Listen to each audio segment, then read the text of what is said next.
Good morning. I'll be presenting our work on deep sequential modeling of Wi-Fi channel state information for human activity recognition. This work across 9 authors at 6 institutions.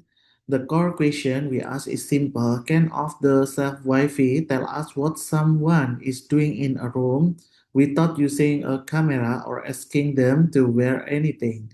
And which deep learning architecture does it best?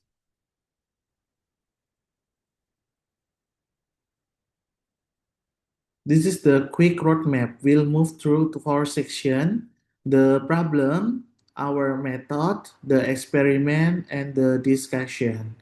About 6 slides per section. By the end, you'll have the headline number, the ablation does justify them, and harness accounting of where the approach still falls short.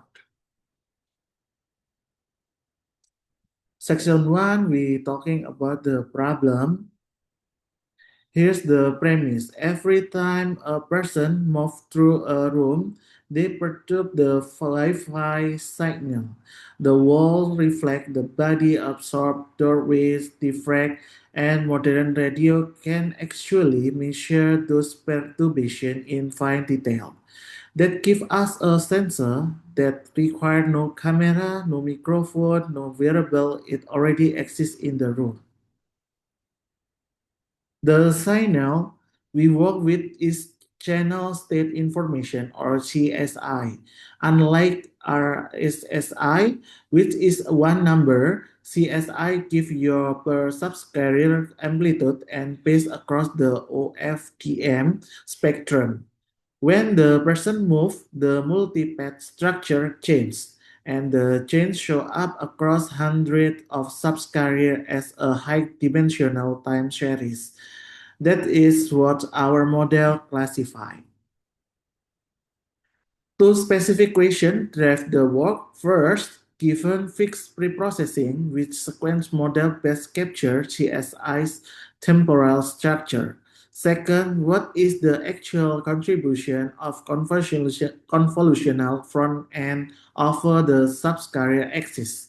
And in particular, is any gain coming from residual connection or just from extra capacity? The question structure both our method and our ablation. Section 2, method. We compare four sequence model, a vanilla RNN as a floor, LSTM and GRO as standard gate baseline, and a hybrid that puts a 1D residual convolution front end in front of stacked GRO layers. The first three share a pipeline and differ only in the recurrent cell. The hybrid adds special feature extraction over the subcarrier axis before time modeling kicks in. This is the hybrid in detail. The front end is a convolutional 1D stem. Max pool, then two residual stage of basic block at 64 and 128 filter with a straight to projection. The output is received back to time by feature and fit into two stage GRO layers of 64 units, then a dense and softmax, about 504,000 parameters in total. This is the standard ResNet construction adapted to one dimension, convolutional PN, ReLU convolutional PN, with an identity shortcut when input and output shape match, or a 1 times 1 convolution projection when straight or channel count change. The shortcut is what lets gradient flow through deeper stack and is the specific component the ablation will isolate. Preprocessing is the same for every model. We take the magnitude of the complex CSI, apply a Hempel filter to suppress impulsive outliers from hardware noise. Low pass with a 60 order Butterworth at 30 Hz because human motion lies below that. Z-score normalized the subscale using training split statistic only. And finally, form sliding windows with 50% overlap, no data leak, no test set statistic anywhere. Training is unremarkable on purpose. Adam with 1 times 10 to the minus 3 learning rates, PETS 128, drop out 0.3, weak decay, and learning rate half on validation loss plateau, early stop at 20 epoch of no improvement, hard selling 150 epoch. Each architecture got its own small grid search so the comparison is fair. 5 seat per configuration, mean and standard deviation reported throughout. Section 3 experiment. We evaluate on two public datasets. Zufarchat gives us 69,000 windows from the single subject perform 7 activity across 3 rooms. Large but easy, subject depend only. Al-Saifi gives us only 3,000 window but from 30 subject. 5 activity, line of sight and non-line of sight. The second dataset is where the interesting comparison happens.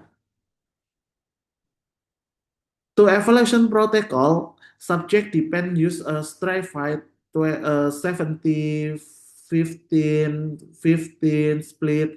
The model sees every subject during training that an upper bound on in distribution accuracy.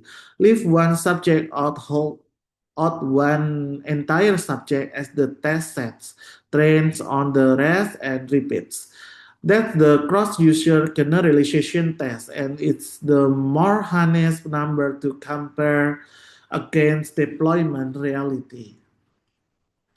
The headline result on the single subject sets, GRU and the hybrid are statically indistinguishable, but at the 99.6% on the multi-subject set under subject dependent evaluation. The hybrid hits 92.6%, beating the GRU baseline by 4.64%, which is significant at p less than 0.01. The vanilla RNN collapse on the harder set, which is the textbook vanishing gradient story.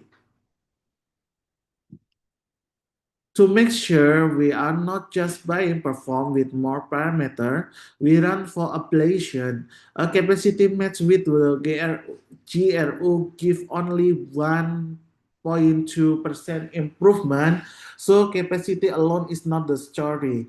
Removing the recurrent tax cost 7.5%, temporarily modeling is essential, and residual shortcut contribute 1.78% over a plain convolution GRU of comparable size. That isolates the contribution of the residual construction. Positioning against published work. CSI time STC and LSTM-net and the lightweight attention GRU all report strong number and overlapping dataset we did not evaluate against.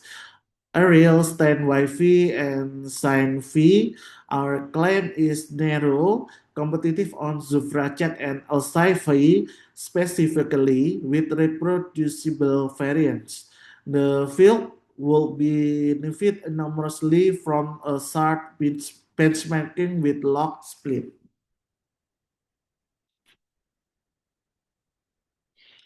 Where does the hybrid still fail? On the multi-subject set, the failing class has the lowest recall at 0.88, and most of those errors confuse falling with lying down. That makes sense. The post-fall posture and the pre-lying posture share static channel signature.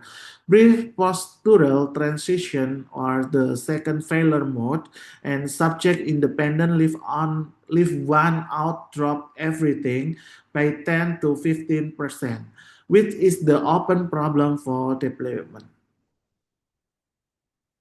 Computationally, the hybrid is about 4 times larger than the GRU baseline, but still run under 5 milliseconds per window on the 390. On Raspberry Pi 4, it climbed to about 95 milliseconds, which was borderline for real time and clearly indicated that on-device development needs quantization or pruning. CSI capture itself is also not standardized. Every dataset uses a different tool chain. Section 4 is discussion. A note on environmental drift. CSI respond to any change in the propagation environment, furniture moving, door opening, heavy airflow, temperature induced antenna detoning, even neighboring Wi-Fi traffic. The Hampel and Butterworth stage handle high frequency noise and outliers, but they do nothing for slow drive. In practice, you mitigate this by training in the development environment, including a no activity class and recalibrating periodically. A reviewer raised whether CSI is a privacy concern. We argue the opposite. CSI tells you what is happening in the room, not who is in it. For instruction detection, fall detection in elder care, or FEC occupancy estimation, activity without identity is exactly the right primitive. Where identity matters, CSI should be paid with the authenticate channel and evaluated as a system, not used to replace one.